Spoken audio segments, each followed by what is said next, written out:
Hello students, commerce with difference में आपका स्वागत है।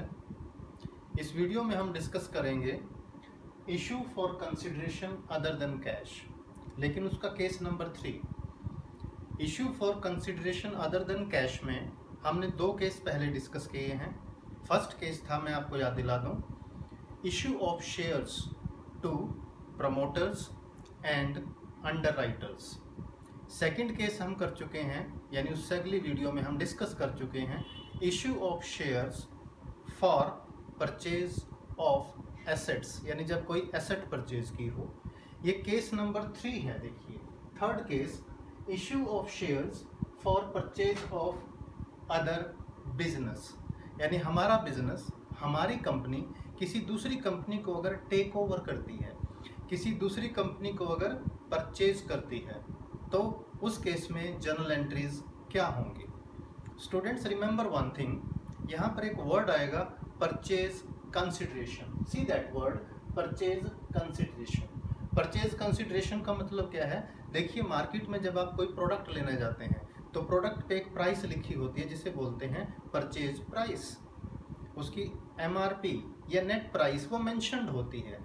जब हम दूसरा बिजनेस परचेज करेंगे, देखिए हमने वो दूसरा बिजनेस, यानी जैसे हमारी एक्स लिमिटेड है और हमने वाई लिमिटेड कंपनी को टेक ओवर किया, परचेज कर लिया, अपनी कंपनी में अमालगमेट कर लिया, उसको एक्वायर करके, तो हमें उसके लिए कितनी प्राइस पे करनी पड़ी, कितनी पेमेंट करनी पड़ी, उसे हम बोलते हैं परचेज कंसिडरेशन। यानी purchase consideration is the payment made for acquiring और परचेजिंग द अदर बिजनेस।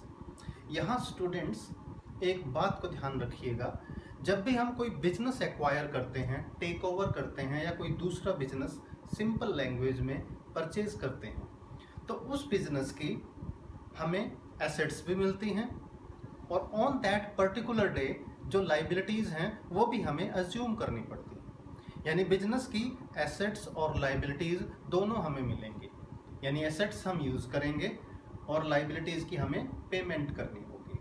तो coming to the point, accounting treatment की तरफ बढ़ते हैं। ये जो वर्ड है परचेज कंसिडरेशन, परचेज कंसिडरेशन यानी हमने दूसरा बिजनेस कितने में खरीदा, इसे कैसे कैलकुलेट करना होगा। इसके 3 मेथड्स मैंने डेवलप किए हैं बेटा, ध्यान से देखिएगा। फर्स्ट है नेट एसेट्स मेथड। जब क्वेश्चन में मेंशन्ड ना हो कि हमने दूसरा जो बिजनेस टेक ओवर किया है वो कितने में किया है, कितने रुपए में किया है, उस केस में उस दूसरे बिजनेस की जो एसेट्स और लाइबिलिटीज़ हैं उन्हीं को हम यूज़ करते हैं परचेज कंसिडरेशन को कैलकुलेट करने के लिए।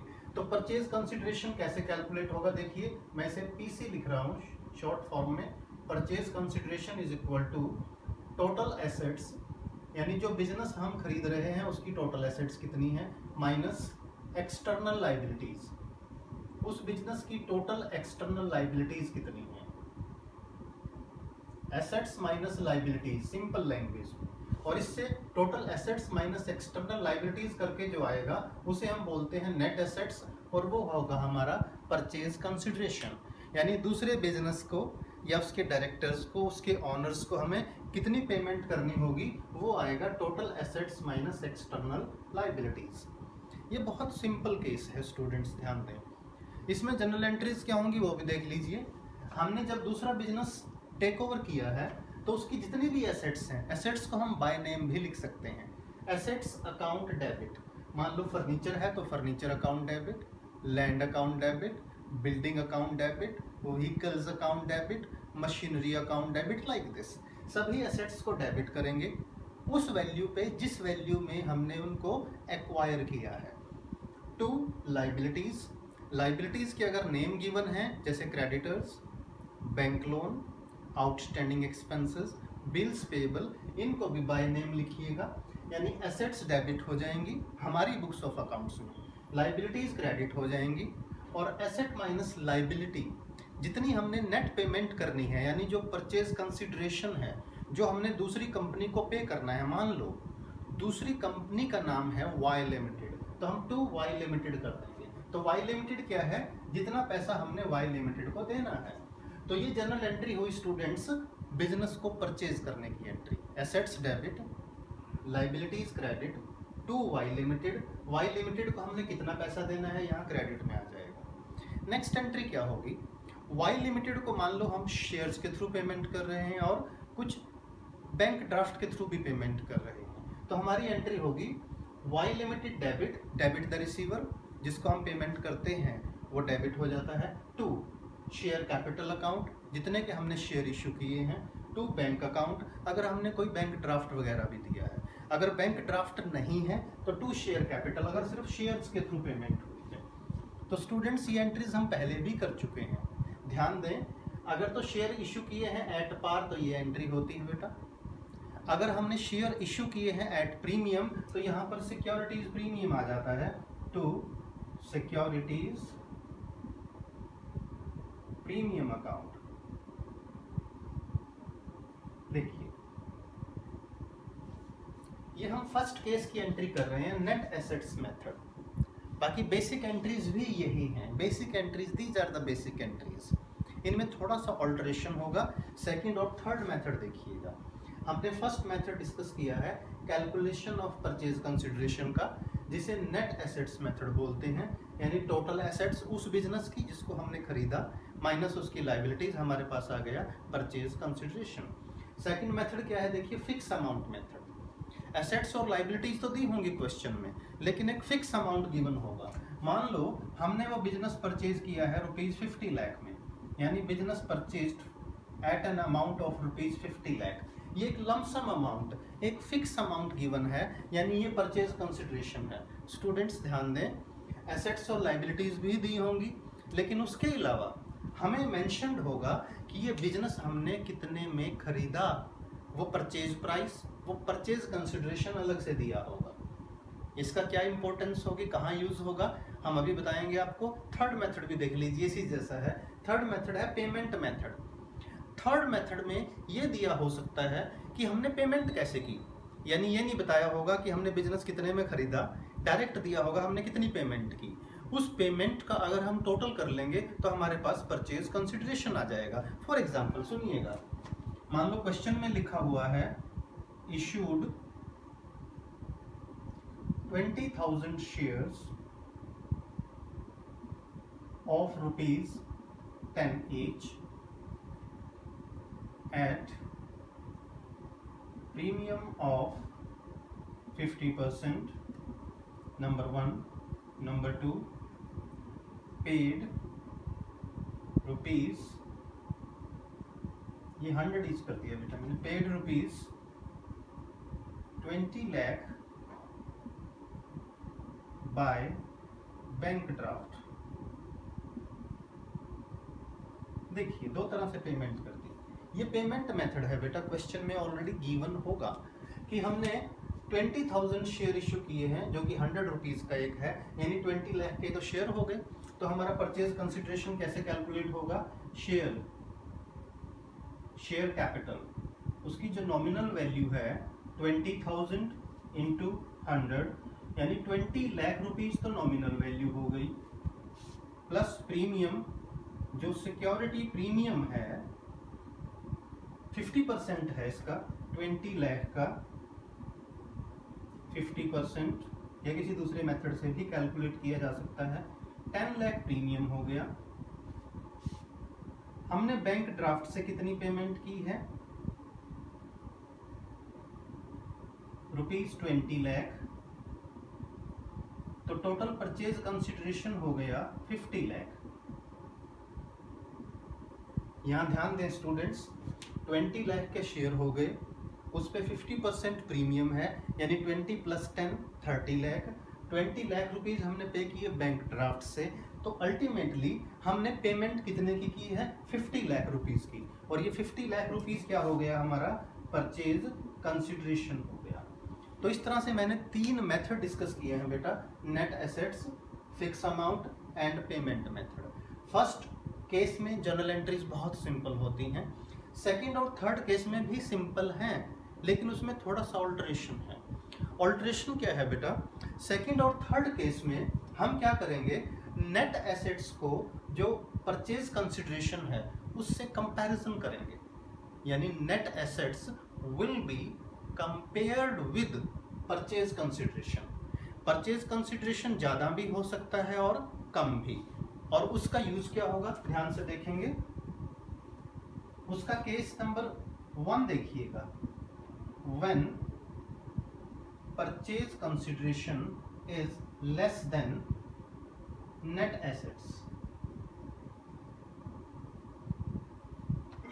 ध्यान से देखिएगा स्टूडेंट्स, हमारा जो परचेज कंसिडरेशन है, मान लो वो नेट एसेट्स से कम है।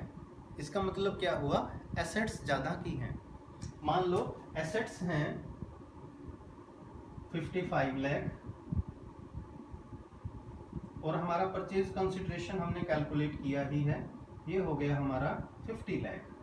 देखिए, यानी हमने जिस कंपनी को परचेज करने के लिए 50 लाख रुपीस पे किए हैं, वास्तव में उस कंपनी की नेट एसेट्स 55 लाख की हैं। इसका मतलब ये हुआ बिजनेस परचेज करते हुए हमें 5 लाख का प्रॉफिट हो गया, और इसे बोलते हैं कैपिटल प्रॉफिट। और कैपिटल प्रॉफिट्स को हम कैपिटल रिजर्व में ट्रांसफर कर देते हैं। तो इसका जर्नल एंट्री पे क्या इफेक्ट पड़ेगा बेटा, ध्यान से देखिएगा। ये जो फर्स्ट एंट्री है, एसेट्स अकाउंट डेबिट, जितने की एसेट्स हैं उसको डेबिट कर देंगे। लाइबिलिटीज अकाउंट क्रेडिट हो गई। वाई लिमिटेड के अकाउंट में हम जितना अमाउंट देना है वो डाल देंगे, और जो 5 लाख रुपीस का हमें प्रॉफिट हुआ है उसके लिए हम क्या करेंगे, कैपिटल रिजर्व अकाउंट क्रेडिट कर दिया जाएगा। कैपिटल रिजर्व अकाउंट, देखिए इट इज 5 लाख। अगर इसको पूरे को जनरल एंट्री में कन्वर्ट करें तो उसको भी देख लीजिएगा ताकि आप कंफ्यूज ना हो। देखिए, एसेट्स अकाउंट डेबिट,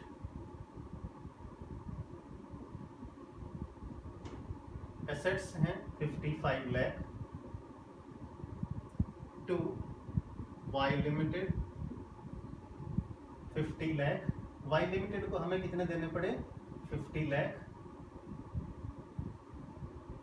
और 5 लाख का जो प्रॉफिट हुआ उसे कैपिटल रिजर्व में ट्रांसफर कर दिया गया। देखिए, मान लो क्वेश्चन में लाइबिलिटीज नहीं है, सिर्फ एसेट्स हैं, तो assets debit to Y limited to capital reserve. तो एक केस ये था, इसे दोबारा सुन लें, जब जो हम पेमेंट कर रहे हैं यानी जो परचेज कंसिडरेशन है वो कंपनी की एसेट्स से कम है, नेट एसेट्स से कम है, तो कैपिटल रिजर्व आएगा। लेकिन इससे रिवर्स भी तो हो सकता है स्टूडेंट्स। रिवर्स क्या होगा, देखिए कि जो हमने पेमेंट की है वो ज़्यादा है। वो किस केस में होता है, जिस कंपनी को हम एक्वायर कर रहे हैं या परचेज कर रहे हैं, हो सकता है उसकी रेपुटेशन अच्छी हो, और रेपुटेशन अच्छी होगी तो we have to make payment for goodwill also, तो हमें गुडविल की भी पेमेंट करनी पड़ती है। चलिए थोड़ा सा चेंज करते हैं। मान लो नेट एसेट्स हैं 47 लाख। देखिए मैंने चेंज किया है थोड़ा सा, प्लीज सी। जिस कंपनी को हम, ये केस नंबर 2 है, जिस कंपनी को हम परचेज करने जा रहे हैं उसकी नेट एसेट्स 47 लाख हैं, और हमने परचेज कितने में किया, 50 लाख में। यानी हमने 3 लाख रुपीज ज़्यादा दे दिए। यानी जब परचेज कंसिडरेशन किससे ज़्यादा हो, नेट एसेट्स से, साइन भी चेंज कर दिया मैंने। जो हमने पेमेंट करनी है, परचेज कंसिडरेशन ज़्यादा है, नेट एसेट्स कम है, तो 3 लाख रुपीज़ हम किस चीज़ के पे कर रहे हैं, वो 3 लाख रुपीज़ हम पे कर रहे हैं गुडविल के। तो गुडविल की वैल्यू कितनी हुई, 3 लाख। अब इसका देखिए जनरल एंट्री पे क्या इफेक्ट पड़ेगा। मैं वैल्यूज चेंज कर रहा हूँ बेटा। नेक्स्ट केस की है एसेट्स अकाउंट डेबिट। हमने एसेट्स जो परचेज की हैं वो 47 लाख हैं। वाई लिमिटेड को हमने पे करने हैं कितने, 50 लाख।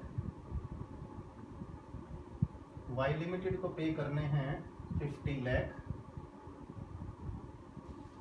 अब 3 लाख रुपीज जो हम ज्यादा पे कर रहे हैं, पिछले केस में था कैपिटल रिजर्व, और इस केस में हो जाएगा गुडविल, और गुडविल हमारी एक इंटेंजिबल एसेट है, तो हम यहाँ डेबिट करेंगे गुडविल अकाउंट डेबिट, यानी ये बैलेंसिंग फिगर आ गई बेटा।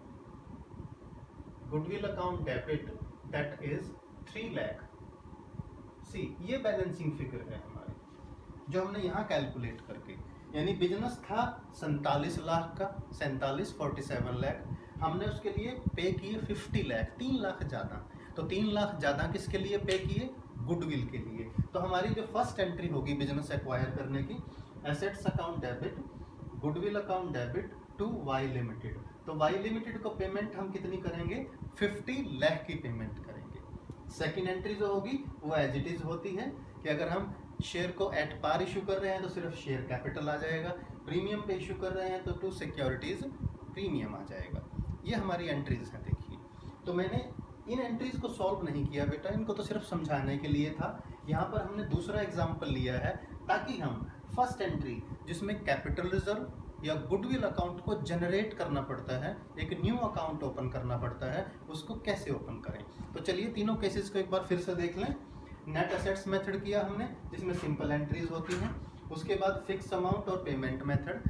फिक्स अमाउंट और पेमेंट मेथड में हम परचेज कंसिडरेशन को कंपेयर करेंगे नेट एसेट्स से, या तो डिफरेंस कैपिटल रिजर्व आएगा अगर परचेज कंसिडरेशन कम है, और अगर परचेज कंसिडरेशन ज़्यादा है नेट एसेट्स से तो वो क्या होगा, आई रिपीट दिस, कि जब हम कंपैरिजन कर रहे हैं अगर परचेज कंसिडरेशन कम है तो कैपिटल प्रॉफिट आएगा, और अगर हम ज़्यादा पे कर रहे हैं तो हमारे पास गुडविल आएगी। These are the entries.